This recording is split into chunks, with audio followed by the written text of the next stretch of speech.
Hey friends, this is Dolynny TV. Good morning and welcome back to another Edmonton Oilers discussion here this morning following a 4-1 win over top of the Nashville Predators. Folks, the Oilers 16-game win streak, right? Everything is hunky-dory. We are good to go.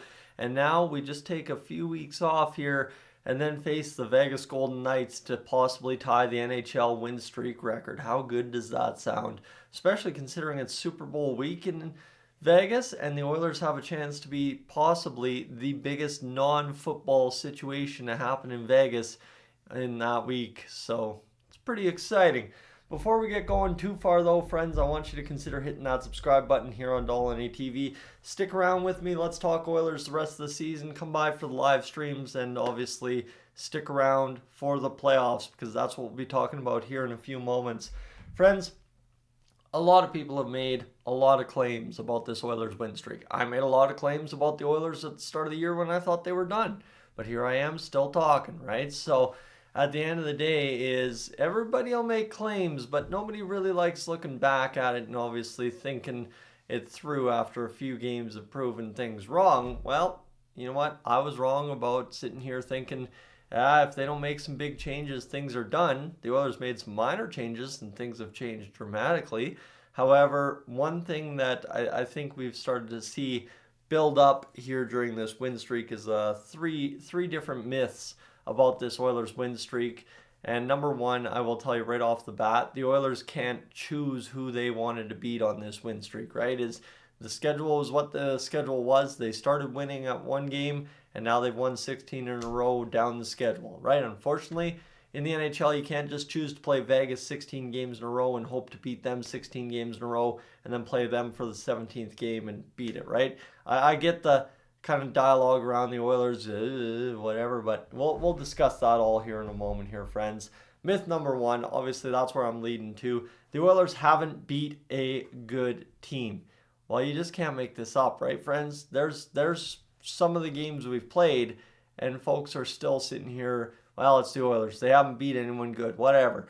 Well, the Devils are above 500 today, by the way. The Rangers are first in the Metro. Those were our first two games to start this win streak, and games that were rather interesting, but the Oilers found a way to win. Game 4 was against the LA Kings, and we were behind them in the standings at the time. We now have a comfortable, just about, I think, 6-point cushion on them this morning. The Flyers sit in third in the Metro today as we check the standings. The Wings are second in the Western Conference in the East. Second in the wild card, sorry. Why did I say Western Conference? I'm skipping ahead, I guess. The Leafs are first in the wild card in the East. And the Kraken, in that game, friends, that Kraken game, if we didn't win that one, this plays out a whole ton different. That's the biggest thing here for the Oilers is that Kraken game. They're lower in the standings because we beat them. That's all you have to look at is it was a 4-point game as I have on the graphic. If we didn't beat them, we would have been a world of hurt. And then game 16 was against the Nashville Predators, a game where everybody said, oh, hey, look, a playoff caliber team to push the Oilers. Well, now all of a sudden the excuses today from every other NHL fan out there is simply saying, well, the Predators really aren't that good. So what do you mean we were talking good about them? Second in the wild card in the East behind the LA Kings. So that's your first myth, right? The Oilers haven't beat a good team on this win streak. Well, let's take a look here. 1, 2, 3, 4, 5, 6, 7, 8. You can argue we also beat the Calgary Flames and a couple other teams that aren't necessarily the worst teams in the NHL. So at the end of the day, if half your competition is in the playoffs or half your competition could have been in the playoffs, in the case of the Seattle Kraken, if you would have lost to them, that's quite the win streak so far, just based on caliber of opponent, considering, right, like at least 7, if not 8 or 9, could have been in the playoffs had you lost to them. So that is the first bit. The Oilers, you can't make it up. People still think we can't beat a good team. A lot of playoff teams on that picture.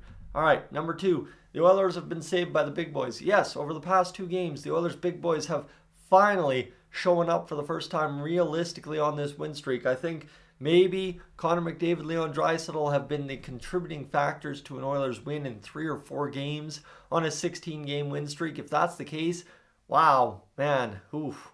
I would hate to wait for them to save us in the playoffs in a 7-game series. But as well, you got to look at this from this point of view. Yes, at some point, no matter what the schedule dictates, your best players are going to be your best players for a stretch of hockey, right? That's end all be all. So this is the hilarious part. I think a lot of non-Oilers fans are going to look at this video as I'm insulted by all this and I'm just taking issue with it. Well, look at the view count on that and look at just kind of the big brain picture here on that one, if that's where you're questioning and you're answering is with what I'm doing here. The Oilers have the second lowest goals against in the NHL as of today. 24 goals against in the 16-game winning streak. That includes 2 shutouts. So for the Oilers, here's the thing. End of the day, friends, the Oilers have been absolutely marvelous on this win streak. You have to look at that there. Sorry, I don't think it actually includes 2 shutouts. I think I misspoke. Yes, no, it does. San Jose, we forget about that game. That was game number 3. But realistically, we've allowed 3 goals twice in this win streak, and we've never allowed more than 3. We've had 2 games of 0. We've had a bunch of games at 1 and a bunch of games at 2. So what that leads up to there is, like I said on the graphic here, the Oilers, oh no, that's the next one, whoops. The Oilers have second lowest goals against average in the NHL as of today. There is one goaltending tandem outside of Stuart Skinner and Cal Picard that have allowed, well, Stuart Skinner, Cal Picard, and of course Jack Campbell, who have allowed less goals in the NHL throughout this first All-Star half of the season than them, and that would be Connor Hellebuck and Laurent Brossoit. So, end of the day is 2 Canadian clubs that are allowing the least goals against in the NHL, and the Oilers are the second one of them in terms of goals against given up the least. So, that I failed to make clear, but don't worry about it. It's early morning still. It's 9:30 as I record this. Give me a break.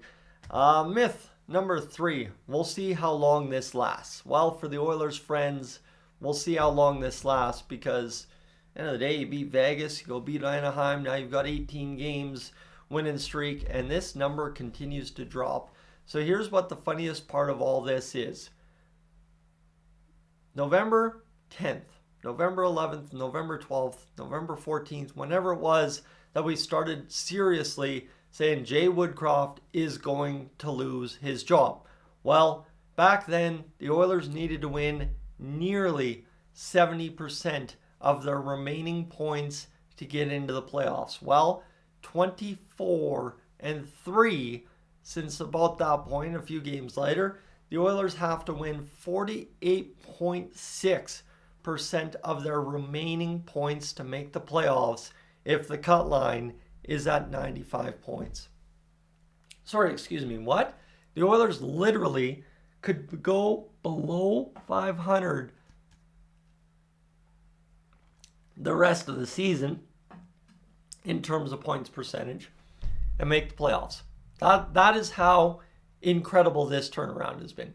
This is how you see the title. This works many ways in this video. You just can't make this up, right? It's absolutely unbelievable that the Oilers could go from having to get 7 out of every 10 points on the calendar, right?